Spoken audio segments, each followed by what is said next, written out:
Okay, so I just finished watching Stranger Things season 2 on Netflix, and in a word, fuck, um, it was really good.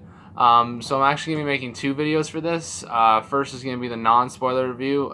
That's this video, and then after this video goes up, I'm gonna be recording and then posting a spoiler talk for people that have actually watched all the episodes. That I'll be touching on things that I liked, what I didn't like, in more detail than I do in this video, just to avoid spoilers. So to see that, the link to that will be in the description down below once both videos are recorded and are live. So at the end of season 1 of Stranger Things, Will Byers comes out of the Upside Down. He's rescued by his mom and Hopper, and at the end he vomits out like this slug creature thing. And then he has a vision of the Upside Down. So obviously the Upside Down has affected him in some way. We just don't know how much it's affected him until about 3 episodes into this season.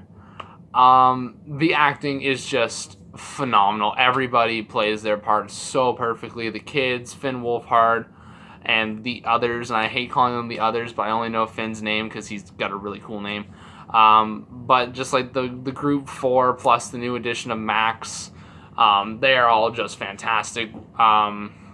I think his name's Joel Schaap, the kid that plays Will Byers, friggin' shines this season because he wasn't a huge prominent character last season where he did a lot of talking. Like he only had I think he was only in like 3 episodes where he actually has any lines. But he really shines this season. He's really the main focal point of this season. 11 kind of takes a back seat to him this season, and 11 is alive. That's not a spoiler. That's in the trailers. Again, though, Millie Bobby Brown as 11 is fantastic. Her chemistry with her and Hopper is bar none some of the best chemistry that this show has. The characters of Jonathan, Nancy, and Steve. Oh my God, Steve. Okay, Steve Harrington. I hated this kid last season. I absolutely hated him. I thought he was the biggest douche in the world. Even before he like really turned into a douche, I'm like, because I knew people like this like him in high school, and I never liked them. And as soon as Steve had his like his relationship with Nancy, I'm like, nah, this kid don't sit right with me. The character development for Steve from the end of the last 2 episodes of last season throughout this entire season is some of the best I've seen ever. I'm talking movies and television. Just the complete 180 I've done for how I feel about this guy just shows how well the Duffer Brothers do for this show, and the writing that they do for the show, and the character development. That I'll touch on more in the spoiler talk, which again, the link for that will be in the description below. Check it out. There's not a lot you can really touch on that isn't spoilery. The new character, Joyce's new love interest is Bob, played by Sean Astin, who I knew from, he plays Samwise Gamgee in the Lord of the Rings trilogy, but he was also in the Goonies. I actually didn't know that. He's like a lovable dork, kind of the way Samwise was in Lord of the Rings. Yeah, he was good for what he needed to be there for. His role is really cranked up to like a 10 by like episode 5, episode 6, like when the shit really starts to hit the fan. The first 4 or 5 episodes just kind of establish like what's going on inside Will's head when it comes to the Upside Down. And then around episode 5, episode 6, I'd say probably episode 5, like the end of episode 5 or the end of episode 4 going into 5, and then from there on is just the intensity level is cranked up, and it stays here until like the last scene of the last episode. And it's the thing that really surprised me is that there were 2 scenes this season that I was really surprised by how much they show. One is more just, it's for me personally, I was surprised by it, but the other one is in episode 8, And if you've seen the show, I believe the two scenes are in episode, I think it's episode 5 and episode 8.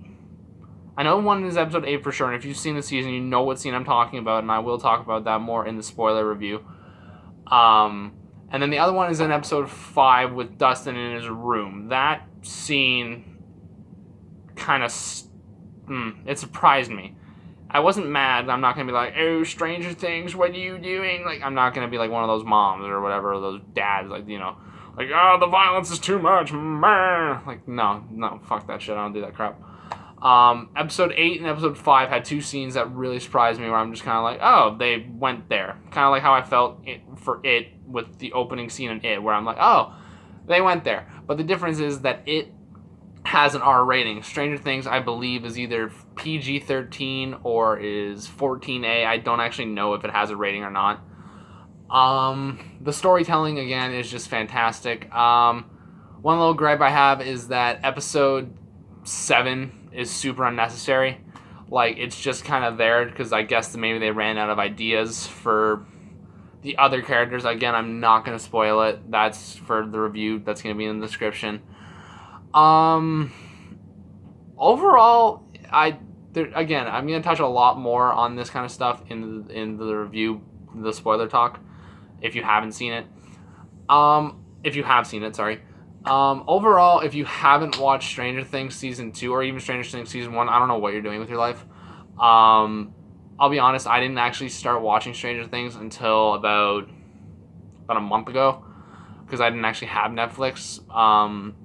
But I'm really glad I did because Stranger Things is honestly one of the most entertaining, well-written, well-acted, fantastically acted shows that are either on cable or on streaming sites. Especially, it's easily one of the best shows on Netflix, if not the best show on Netflix.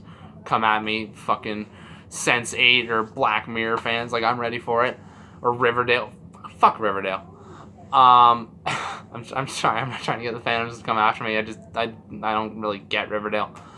Overall, if I had to rate season 2 of Stranger Things on a scale of 1 to 10, it's such a cliche joke to give it an 11 because, you know, it's not 100% perfect, but it's pretty damn close to perfect. So overall, for me, I would give Stranger Things Season 2 a 9 out of 10. So I hope you enjoyed this video. I know I rambled a bit. If you have watched Stranger Things Season 2, there will be a spoiler video, again, down in the description once both videos are live.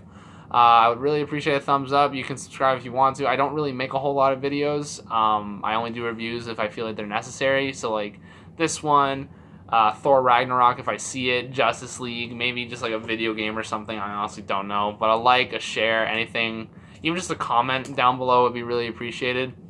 And I will see you guys soon if you click on the spoiler review in the description.